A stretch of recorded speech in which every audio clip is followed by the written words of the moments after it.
You need a skilled job where you have that specific certification or eligibility that the locals or the Europeans do not have, which is why the employer of that organization is sponsoring you.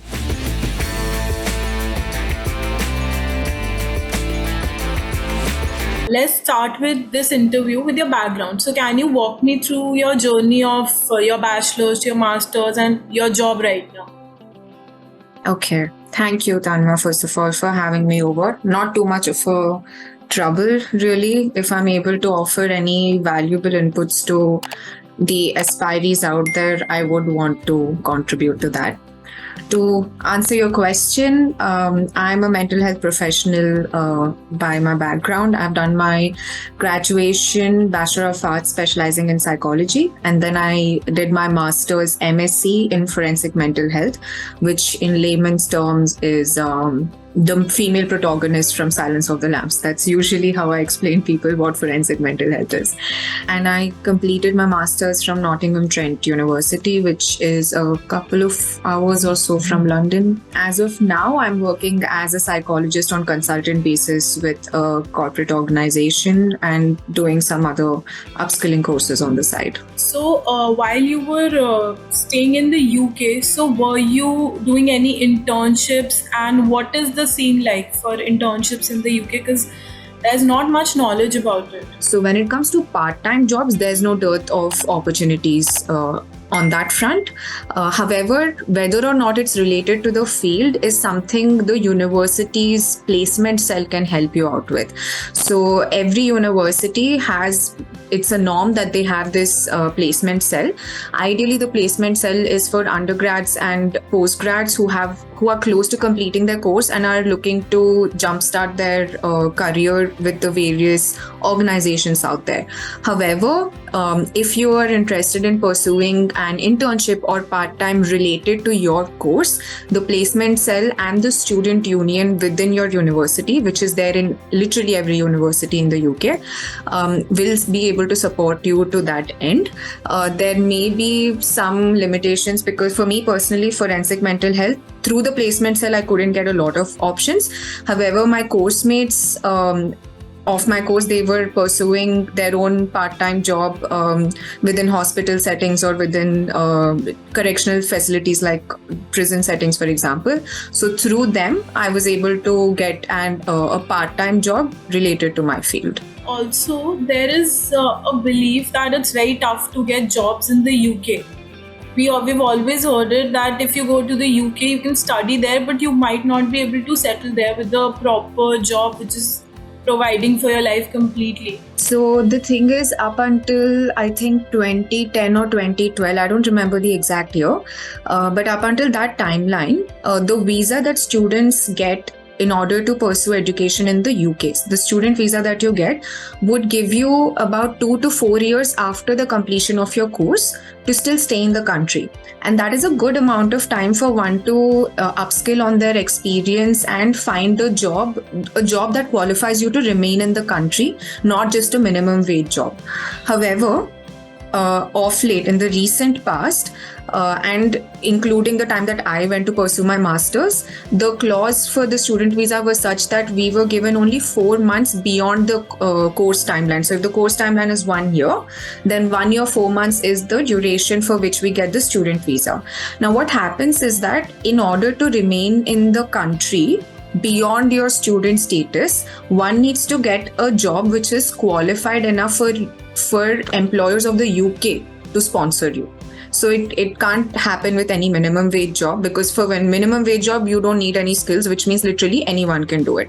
You need a skilled job where you have that specific certification or eligibility that the locals or the Europeans do not have, which is why the employer of that organization is sponsoring you.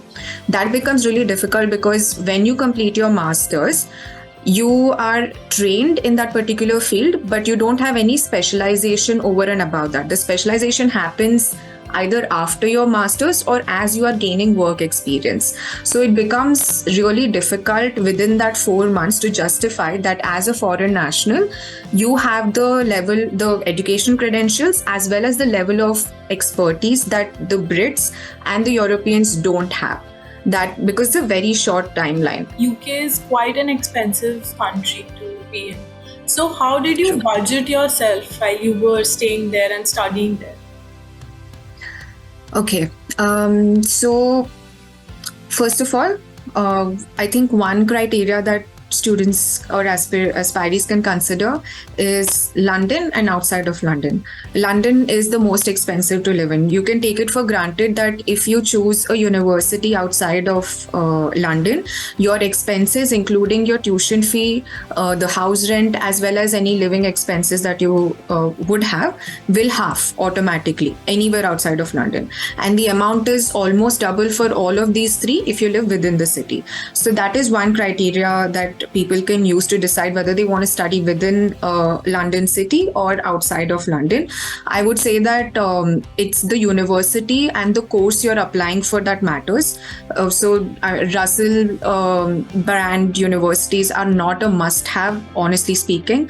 Russell brand universities are good if you're pursuing medicine or engineering or something like that, for which these universities have had a reputation over generations. However, if you're not limited to these fields, I would say look at the university, the courses they're offering, and then you can see whether it is London or outside of London. Another thing that that helped my case is applying for an education loan.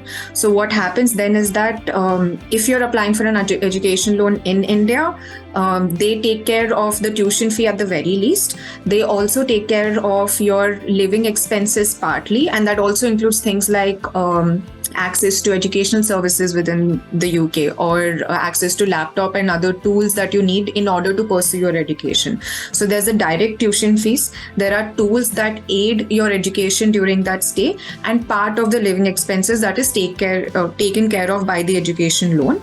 And the education loan has a comfortable period of time for you to come back and repay the bank. So there's no pressure on you that you need to repay the debts immediately. That gave me quite a bit of comfort initially. Did you also take any scholarships when you were applying for your masters in the UK? Yes, I did. I applied for an international scholarship. I applied for 3 of them actually. 2 of them were university specific and one was an external third party body.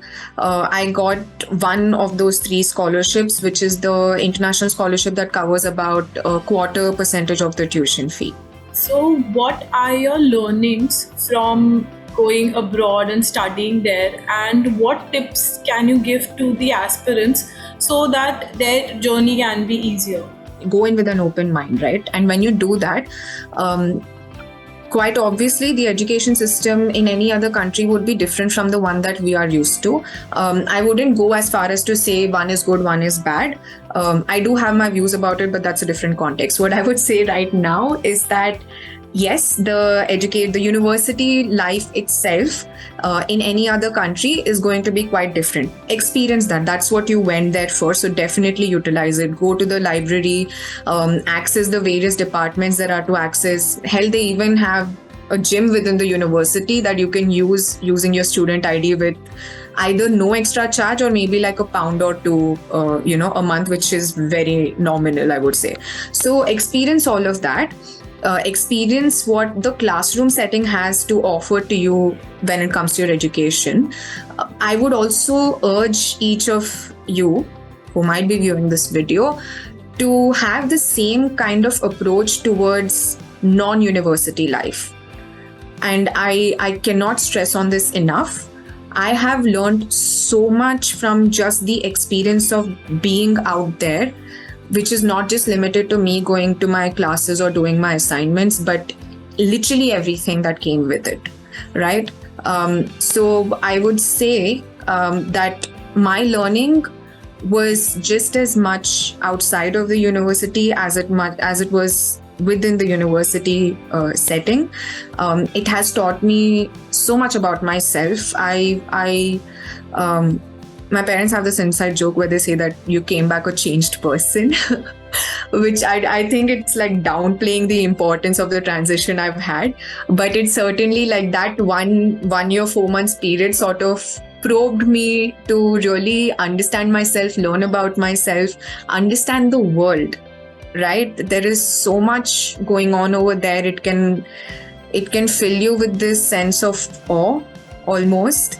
And if you're able to get into that with an open mind, there's so much that you can learn. There is something that you are bound to carry with yourself for the rest of your life. I can assure you that much. So I would say have just an open-minded approach that will help you learn from your life beyond just the university.